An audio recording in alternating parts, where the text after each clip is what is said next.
Ya tenemos en enlace hasta la ciudad de ¿dónde? De Cuernavaca, perfecto. Pues ya tenemos en videollamada a la doctora Abigail Velázquez. Ella es sexóloga, que nos va a que ella es también oriunda de aquí del Estado de Morelos, egresada de la Universidad Autónoma del Estado de Morelos, institución en la que labora desde el año 2009 con funciones de docencia en las facultades de Ciencias Químicas, Ingeniería y Comunicación Humana. Ella es licenciada en Psicología con especialidad en Psicología Cognitivo-Conductual y doctorado en Ciencias Aplicadas. Vamos a hablar con ella. Bueno, primero la saludamos con mucho gusto. Doctora Abigail, ¿cómo está? Muy buenos días. Hola, buenos días. Un placer estar aquí con usted y con su amable audiencia. Claro que sí, un tema muy interesante, doctora, los derechos sexuales, Se ha hablado de los derechos en muchos sentidos, pero ¿acaso existen los derechos sexuales? ¿A qué se refiere el tema? ¿A qué alude? ¿Qué abarca? Coméntenos, por favor. Aquí nos vamos a encontrar con una situación acerca de que los derechos sexuales son bastante nuevos. Estamos hablando de que fueron promulgados en el año 1997 en la Declaración de los Derechos Sexuales de la Asociación Mundial para la Salud Sexual. Esto fue en un congreso efectuado en Valencia, España, a finales del siglo pasado. Estamos hablando de que, a pesar de que la sexualidad es algo inherente al ser humano, el hecho de que se tenga conciencia de que los seres humanos también tienen derechos sexuales es un concepto bastante nuevo. Vamos a ver que fue apenas para 1999 cuando se hace una revisión que fue aprobada nuevamente de la Declaración Mundial de los Derechos Sexuales. La última revisión, que es justamente de la cual les voy a platicar un poco, fue en el año 2014. Si vemos, estos son derechos muy nuevos, a pesar que es algo que deberíamos de considerar desde el principio de los tiempos. En el transcurso de la historia nos vamos a encontrar con ciertas instituciones que han limitado la expresión de los derechos sexuales y sobre todo de la sexualidad de los seres humanos. Algo que vamos a considerar va a ser la religión. En forma muy específica la religión católica, en donde empieza a hablar cuáles son los comportamientos virtuosos y cuáles son los comportamientos buenos en la sexualidad de los seres humanos. También nos vamos a encontrar que desde el enfoque biológico nos va a decir qué comportamientos son naturales y cuáles son antinaturales. Desde la parte sociológica nos va a indicar que hay ciertos comportamientos funcionales y otros disfuncionales. Y también el derecho nos va a decir qué conductas son legales y qué conductas son ilegales. Estos son algunos de los valores asignados a la conducta sexual. ¿Cuál es uno de los efectos que tienen estas perspectivas que se tienen acerca de la sexualidad? Pues que es que muchas veces van a regular la conducta sexual a través de la culpa, del miedo o de la vergüenza, impidiéndole esto a las personas disfrutar plenamente de su sexualidad. Por eso la importancia de tener en cuenta cuáles son los derechos sexuales de los seres humanos. Entonces vamos a ver que la Asociación Mundial para la Salud Sexual declara que los derechos sexuales se fundamentan en los derechos humanos universales. Esto es lo primero que vamos a tomar en cuenta, no es algo que quede fuera de la concepción de lo que son los derechos humanos.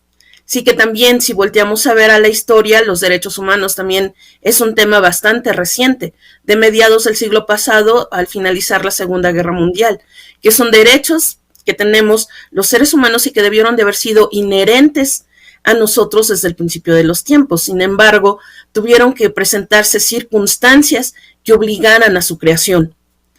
También nos dice la Asociación Mundial para la Salud Sexual que reafirma que la sexualidad es un aspecto central del ser humano presente a lo largo de su vida. Esto es algo que vamos a considerar siempre. Desde el momento en el que nacemos, los seres humanos ya somos seres sexuales. La sexualidad es algo que nos va a acompañar a lo largo de nuestra vida, pero nos vamos a encontrar con ciertas circunstancias que hace que a los seres humanos se les desexualice. Por ejemplo, muchas veces se considera que los niños no son seres sexuales y por lo tanto se les limita un derecho muy importante para ellos, que es el derecho a la salud sexual. También podemos observar cómo a los adultos mayores también se les desexualiza. Se considera que es algo que ellos ya no tienen por el hecho de haber avanzado en estas etapas de la vida y llegar a ser ancianos. También a ellos se les desexualiza. A otras personas a quienes también se les desexualiza es a personas que presentan alguna situación de discapacidad. Entonces, algo muy importante que vamos a considerar es justamente esto, que la sexualidad es un aspecto central del ser humano sin importar la edad, sin importar las condiciones, sin importar absolutamente nada que alguien quiera coartar de estos derechos. También algo muy importante es reconocer que la sexualidad es una fuente de placer y bienestar.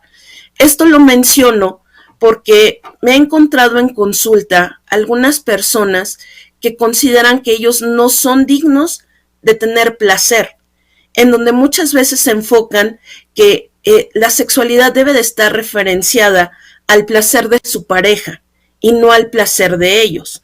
Algo que vamos a tomar en cuenta es que el placer es de cada uno de nosotros y lo compartimos con nuestra pareja. Entonces es muy importante saber que la sexualidad es una fuente de placer y bienestar y que es algo que nos corresponde a todos y cada uno de nosotros. También reafirma que la salud sexual es un estado de bienestar físico, emocional, mental y social.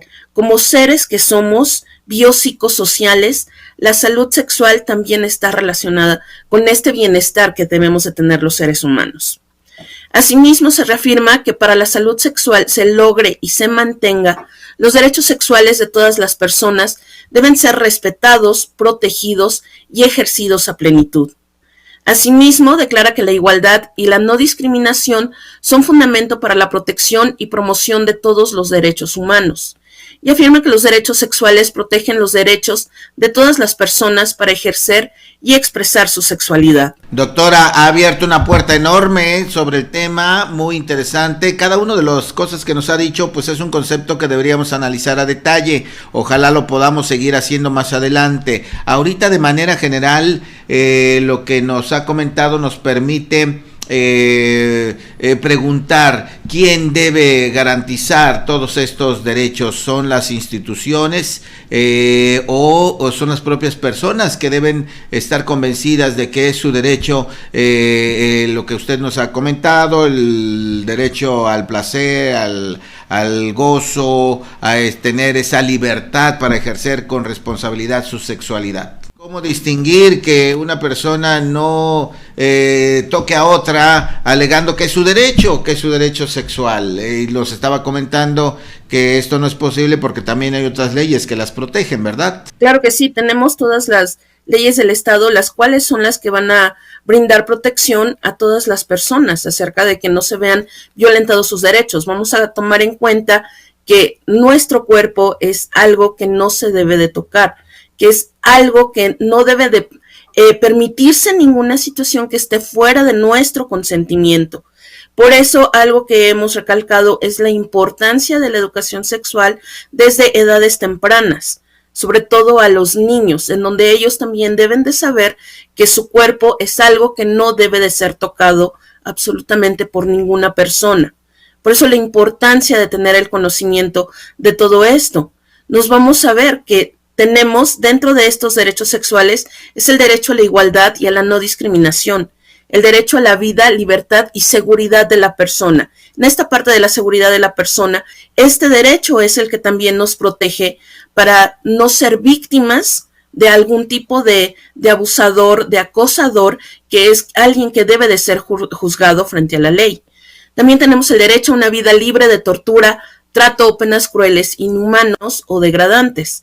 El derecho a una vida libre de todas las formas de violencia o coerción, el derecho a la privacidad. Si vemos todos estos derechos, claro que nos brindan protección para no ser violentados de ninguna forma por alguien externo, por alguien ajeno o alguien que pueda tener algún tipo de intenciones hacia nosotros. Correcto, y siendo relativamente nuevos estos derechos, si le parece, doctora, en otros momentos ya particularizaremos sobre estos derechos en las personas de la tercera edad, de los discapacitados, como nos había usted comentado. Me gustaría que cerráramos esta plática, que es muy interesante, que con una pregunta que nos responda de manera breve. ¿Por qué las personas, los seres humanos, debemos ejercer nuestra sexualidad? Díganos, por favor, doctora, ¿qué es lo que nos da tener esa libertad para ejercer nuestros derechos sexuales? Primero, porque es, como usted lo mencionó, es un derecho de nosotros los seres humanos ejercer nuestra sexualidad. También porque es una fuente de bienestar para nosotros los seres humanos. Vamos a ver que no solamente la sexualidad va a tener fines de procreación, también somos seres que disfrutamos a través del contacto con otra persona. Es una forma en la cual demostramos amor, demostramos confianza y nos vinculamos con alguien a quien amamos. Muy bien, con eso nos quedamos entonces. Muchas gracias, doctora Abigail Velázquez, sexóloga. Interesante, más que interesante. Le proponemos continuar con el tema en otro momento para abrir al conocimiento todos estos temas y sobre todo lo que ha dicho. Si ejercemos nuestros derechos sexuales, podemos alcanzar la felicidad plena siendo individuos completos, expresando toda nuestra libertad para todos los temas y especialmente el sexual. Muchas gracias, doctora, que la pase muy bien, cuidado con la lluvia y ojalá nos podamos ver pronto con más temas de este tipo. Muchísimas gracias, que tengan un excelente día. Igualmente, hasta pronto.